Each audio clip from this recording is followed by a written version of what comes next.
திருவடி சரணம். தென்னாளுடைய சிவனையை போற்றி, எந்நாட்டவர்க்கும் இறைவாயை போற்றி. சர்வசித்த திருவடிக்கு சரணம். குருவே சரணம். நான் பிறந்த ஊர் திருவாரூருக்கு அடுத்து திருக்கோவிலைக்கு முன்பு உள்ள ஊர் கொளப்பாடு என்ற கிராமத்தில் பிறந்தேன். நான் ஒரு ஏழ்மையான குடும்பத்தில் பிறந்தவன். இங்கு என்னுடைய குடும்ப சூழ்நிலையால் நான் கல்வி படிக்க முடியாத காரணத்தினால் இங்கு என்னுடைய உறவினர் வீட்டுக்கு சென்னைக்கு வந்தேன். என்னுடைய உறவினர் வீட்டில் தங்கியிருந்து வேலைகளை கற்றுக்கொண்டு இங்கே சென்னையில் வசித்து கொண்டிருந்தேன். அந்த நேரத்தில் என்னுடைய சூழ்நிலையில் என்னுடைய விதி பயனால் அங்கேருந்து நான் வெளியேறப்பட்டேன். சென்னையில் ரொம்ப மிகவும் கஷ்டப்பட்டு வாழ்க்கை தொடங்கினேன். என்னுடைய தந்தையார் 1986ஆம் ஆண்டு அவர் என்னை விட்டு பிரிந்து இறந்து விட்டார். பிறகு நான் அங்கிருந்து சென்னையில் நான் தனியாக இருந்து சில கஷ்டங்கள் பட்டு வாழ்க்கையில் தொடங்கினேன். என் தாயார் மட்டும் கொளப்பாட்டிலே வசித்து இருந்தாங்க. என்னால் முடிஞ்ச வரலையும் அவங்களுக்கு பண உதவி பண்ணிகிட்டு இருந்தோம். ஏதோ நம்மளால் முடிஞ்சு செஞ்சுட்டு இருந்தேன். என்னுடைய உறவினர் வீட்டிலிருந்து வெளியேறிய பிறகு இந்த சென்னையில் நான் எப்படியெல்லாம் கஷ்டப்பட்டேன் என்பது இறைவனுக்கு மட்டும்தான் தெரியும். கோடம்பாக்கத்தில் ராம் தேட்டருன்ற ஒரு இடம் இருக்குது. அந்த ராம் தேட்டருக்கு எதிர்ப்புறத்தில் பிளாட்பாரத்தில் படுத்து கிடக்கிறேன். பசி பட்டினி இப்படி என்ற ஒரு சூழ்நிலையில் அகப்பட்டு என்னை யாருமே கேட்பாரட்டு இருந்தேன். அப்போ என் கூட வேலை செஞ்ச ஒரு நண்பர் ஒருவர் ஏன்பா நீ ஏன்பா இங்கே படுத்து கிடக்கிற, என்ன ஏன் அப்படின்னு கேட்கும்போது தான், இல்லை என்னுடைய உறவினர் வீட்டிலேருந்து என்னை வெளியேற்றிட்டாங்க. இன்றைக்கி எனக்கு பசி பட்டினி, அதனால தான் நான் இங்கே எனக்கு எங்கே போகிறதுன்னு தெரியல, இந்த பிளாட்பாரத்திலே படுத்து கிடக்கிறேன் அப்படின்னு சொன்னேன்னா உடஞ்ச சூட் கேஸ் எடுத்து வச்சுட்டு படுத்துருக்குறேன். அப்படி இருக்கும்போது தான் அவர் நீ வாப்பா, நானும் பேச்சுலராக தான் இருக்கிறேன், பெரியார் பாதை கெங்கையம் கோயிலுக்கு அடுத்து பெரியார் பாதை என்ற இடத்துல அங்கே வலம்பூர் ஜான் வீடுக்கு பக்கத்தில் அங்கே என்னை அவருடைய பேச்சுலராக இருக்கிற ஒரு ரூமில் அழைச்சிட்டு போய் என்னை தங்க வச்சு அவர் எனக்கு சாப்பாடெல்லாம் போட்டு இது பண்ணார். அப்புறம் சில ஹோட்டல்களில் டீ கடையிலலாம் எனக்கு பசிங்கிறதுனால சாப்பிட்டுட்டு காசு கொடுக்க முடியாத சூழ்நிலைலாம் இருந்தது. அப்படி இருக்கும்போது அந்த ஹோட்டல்காரங்களாம் என்னை திட்டினாங்க. என்னெல்லாம் அசிங்கமாக என்னை திட்டி என்னை உட்கார வச்சு சில விஷயங்கள்லாம் என்னை கேவலமாலாம் பேசினாங்க. இன்றைக்கி அவங்களுக்கெல்லாம் நான் நன்றி சொல்லுவேன். ஏன்னா என்னை உயர்த்தியவங்களும் அவங்க தான்.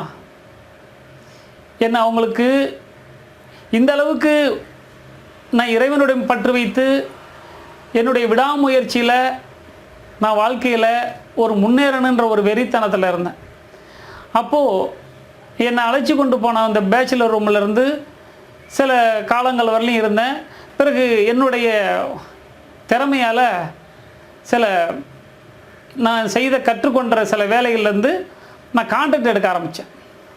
கன்னிமரா ஹோட்டல், சவேரா, இந்தமாரி சில ஹோட்டல்களில் சில பேரிடம் வேலை செய்து அங்கேயே நான் கான்ட்ராக்டாகவும் எடுத்தேன். அப்படி எடுக்கும்போது ஒரு நல்ல நிலையில் வரும்போது தான் அப்படியே இருந்துகிட்டு இருந்தேன். சில விஷயங்கள் எனக்கு வாழ்க்கையில் எப்படி தொடங்கினேன். பிறகு திருமணமாகி எனக்கு ஒரு பெண் குழந்தை இருந்தது. ஒரு பெண் குழந்தை மறுபடி இரண்டாவதும் ஒரு பெண் குழந்தை பிறந்த பிறகு 1997ஆம் ஆண்டு மாங்காடு என்னும் கிராமத்தில் ஒரு இடம் வாங்குகிறோம். ஒரு லேஅவுட் போடுறாங்க. அந்த லேஅவுட் போடும்போது தான் நாமளும் இது தவணை முறையில் போடுறாங்க. தவணை முறையில் போகும்போது நம்மளும் வாங்கலாமேன்னு சொல்லிட்டு நானும் இப்போ நான் இங்கே பேசிக்கொண்டிருக்கின்ற இடத்தை வாங்குகிறோம். வாங்கி 1998ஆம் ஆண்டு இங்கே ஒரு வீடு கட்டலாமேன்னு வீடு கட்டுறதுக்கு ஆரம்பிக்கிறோம். வீடு கட்டின பிறகு அப்படி வாழ்ந்துட்டு இருக்கிறோம். நானும் அங்கே சென்னைக்கு இங்கேருந்து இப்படியாக கான்ட்ராக்டுக்காக வேலைக்கு போகிறேன். அப்போ நான் நல்ல நிலையில் கொஞ்சம் வந்தோம். அதுக்கப்புறம் 1999ஆம் ஆண்டு சித்தர் புருஷர், இன்னைக்கு சர்வசித்தராக விளங்கி கொண்டிருக்கும் சர்வசித்தர் மகான் எனக்கு கனவிலை உதித்து, எனக்கும் உனக்கும் முன் ஜென்ம தொடர்பு இருக்கு, நீதான் எனக்கு இந்த ஜென்மத்தில் எனக்கு பணி புரிய வேண்டும், சேவைகள் செய்ய வேண்டும் சொல்லி அண்ட சராசரமும் நடுங்குவது போல ஜடாமுடியோடு வந்து விபூதி பூசி தரித்து கொண்டு என் கனவிலே முன்னெதிரே வந்து நிற்பது போல நின்று நீதான் வந்துன்னு சொல்லி இன்னைக்கு சர்வசித்தர் ஆதி ஜீவபடமாக விளங்கி கொண்டிருக்கும் அந்த இடத்துக்கு என்னை அழைத்து கொண்டு செல்கிறாங்க. அங்கே செல்லும்போது தான் எனக்கு அங்கே அந்த இடத்த என்ன சொல்லுவாங்கன்னா, ஆதி காலத்தில் பூதக்கல்லும்பாங்க. அந்த பூதக்கல்லில் நீ வந்து போய் அதெல்லாம் பார்க்குறதுக்கு எல்லோரும் அஞ்சு நடுங்குவாங்க. இது பூதக்கல், இங்கே யாரும் போகக்கூடாதுன்னு சொல்லிட்டு இங்கே பிளாட்டு போட்டவங்க அத்தனை பேரும் இங்கே யாருமே போக மாட்டாங்க.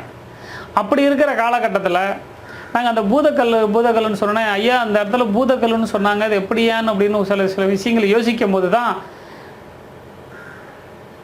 உன்னுடைய இதால் தான் இங்கே வந்து சில எனக்கு சேவை செய்ய முடியும், இங்கே நான் ஜீவமயமாக இருப்பதாக எனக்கு ஆசிரியர் வாக்கில் சொன்னபடி அவருடைய சொல்லுக்கேற்ப 1999ஆம் ஆண்டு அன்று சொன்ன எனக்கு ஐயா சொன்ன அருள் வாக்கும்படி இன்று வரை 1999ஆம் ஆண்டு முதல் இன்று வரை 21 ஆண்டு காலங்களாக ஐயாவுக்கு பௌர்ணமி பூஜை கொண்டாடுகிறோம்.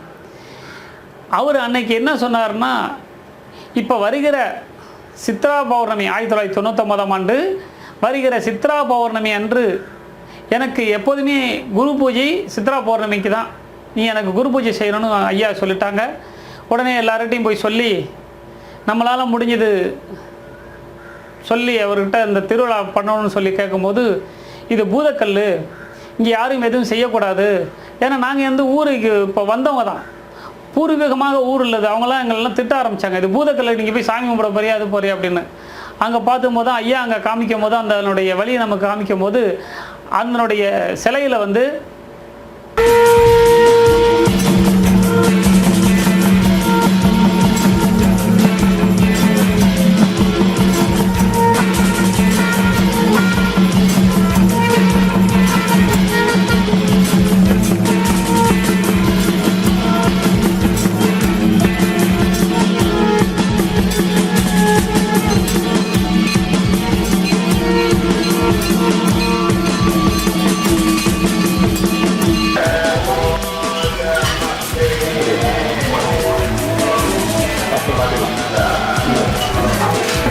ஃபஸ்ட்டு தெரியாது, அதுக்கப்புறம் தான் கோயில் எங்கே இருக்குன்னு தெரிஞ்சுட்டே வந்தோம். ரொம்ப நல்லா இருக்குது கோயில் வந்து விளக்கு போட்டதுக்கப்புறம். வாரம் வாரம் வந்து ஃபேமிலியோட எல்லாருமே வரோம். என்ன காரணத்துக்காக வரீங்க தெரிஞ்சுக்கலாமா? குடும்பத்தில் எல்லாம் சந்தோஷமாக இருக்கணும், நிம்மதியாக இருக்கணுங்கிறதுக்காண்டி தான். மன அமைதி அப்படி இருக்கும். கோயிலில் ஒரு வைப்ரேஷன் தெரியும். அந்த உண்மையாக கண்டிப்பாக அந்த தியானம் உள்ள நீங்கள் இருந்தோம்னா, தியானம் பண்ணோம்னா அப்படியே வைப்ரேஷன் நம்மள அறியாமல் என்ன சிதறல் இல்லாமல் அப்படியே மன அமைதியாக இருக்கிறது இந்த கோயிலில் மாத்திரம் இருக்குது. இல்லை வந்து இந்த கோயிலுக்கு நான் எதாவது பண்ணணும்னு ஒரு உணர்வு ஏற்பட்டுச்சு. நான் அப்படி கேட்கும்போது சாமிகிட்ட கேட்கும்போது இந்த இடத்துல இப்படி இந்த மாதிரி வேலை இருக்கிறதா சொன்னார். நான் அதை நைட் போய் படுக்கும் போது எனக்கு அடுத்த நாள் காலையில் எனக்கு கனவுல அதிகமாக இருந்துச்சு.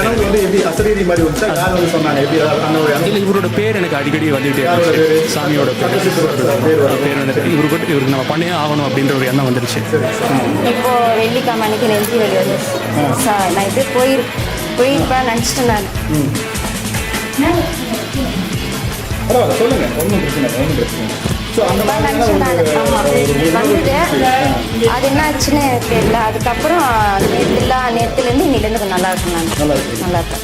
நல்லா வீடு கட்டியிருக்கிறேன், 4 வீடு கட்டியிருக்கேன். குழந்தைங்களுக்கு கல்யாணம் ஆச்சு, பசங்களுக்கும் பசங்க இருக்குது. அது இல்லைன்னு ரொம்ப சித்தர்கிட்ட வேண்டுதல் பண்ணேன். ஒரு நிமிஷமே நம்ம கூட இருக்கிற மாதிரி தான் இருக்கும் ஐயா. என்னன்றது சொல்கிறதே முடியாது. நம்ம என்ன நினைக்கிறோமோ, ஒரு சின்ன ஒரு பிரச்சனைனா கூட கண்டிப்பாக ஐயா வந்து நின்றுவார். அது எந்த ஒரு ரூபத்துலையாவது வந்து கண்டிப்பாக ஹெல்ப் பண்ணுவார். கண்டிப்பாக உணர்றேன். வந்தபோது எனக்கு வந்து மனசுக்கு ரொம்ப அமைதி கிடைச்சிது. கோயிலுக்கு வரணும்னு தோணுச்சு.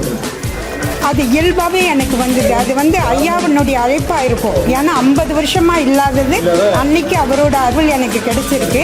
அவர்கிட்ட கொஞ்சம் மனம் உருகி அப்போ கோயில் மூடியாக இருந்து வெளியூர் நின்று வெளியூர் போடும்போதே எனக்கு ஒரு எனக்கு எங்கள் வீட்லேயும் அவனுக்கு ஒரு சக்தி வந்த மாதிரி இருந்தது. உண்மையான சம்பவங்கள் அது ஒரு புத்துணர்வு வந்தது. என்ன பண்ண கதை இல்லை அவர்கிட்ட சொல்லிவிட்டு வீட்டுக்கு போயிட்டோம். இவ்வளோ நாள் சொல்லி தரேன் இல்லைன்னு சொல்லிட்டாரு சொல்லிட்டு வீட்டுக்கு போயிட்டோம். வீட்டுக்கு போய் ஒரு 10 நிமிஷம் கூப்பிட்றாரு அவரை. செக்கெல்லாம் கொடுத்துறாங்க, அவங்க பணம் கொடுத்துறேன் வந்துருங்க அப்படின்னு சொல்லிட்டு மேடம் கூப்பிட்றாரு. முடியாதுன்றவர் கொடுக்க மாட்டேன் சொன்னவர் இங்கே போகணும்னு தரேன். உடனே அப்போ நாங்கள் வீட்டில் சாப்பிட்டுட்டு உடனே கிளம்பி போகிறோம். போனதுன்னா எதிர்பார்த்தோம் கரெக்டாக ஃபுல்லாக என்னென்ன டீட்டெயில் எழுதி 2 செக்கு கொடுத்துட்டு உங்களுக்கு பணம் கொடுத்துறாங்க. தூங்கிட்டு உடம்பு சரியில்லை எனக்கு. மறுநாள் பௌர்ணமி எனக்கு உடம்பு சரியில்லை, நான் எதுவும் செய்ய மாட்டேன் அப்படின்ட்டு நான் எதுவும் செய்ய முடியாது சொல்லிட்டு கோச்சு ஐயாட சண்டை போட்டுட்டு படுத்துருக்காங்க. அப்பா கனவுல என்னை கூப்பிட்டுட்டு உனக்கு உடம்பு சரியில்லைம்மா நான் வந்தேன் அப்படின்னு சொல்லிட்டு 3 பழம் ஜிப்பாவிலேருந்து எடுத்து என்கிட்ட கொடுத்துட்டு தலையில் கையை வச்சு திருநூறு பூசி விட்றாங்க. பூசி விட்டு கொண்டு உள்ளே வச்சுருவாம்மா அப்படின்றாங்க. உள்ளே வச்சுட்டு வந்தது எனக்கு ஜுரம்லாம் விட்டு போய் உடம்பு நல்லா ஃப்ரீ ஆகிட்டோம். அதுக்கப்புறம் தான் சுண்டெல்லாம் ஊற போட்டு பிரசாதத்துக்கு எல்லாமே ரெடி பண்ணுறேன். அதனால் ஐயா அப்போவே நான் உணர வச்சுட்டாங்க, யார் நின்றுட்டு உணர வச்சுட்டாங்க. இந்த பதிவு உங்களுக்கு பிடிச்சிருந்ததுன்னா லைக் பண்ணி ஷேர் பண்ணுங்க. மறக்காம சப்ஸ்கிரைப் பண்ணிடுங்க. மீண்டும் உங்களை சந்திக்கும் வரை அன்புடன் குன்னு. வணக்கம்.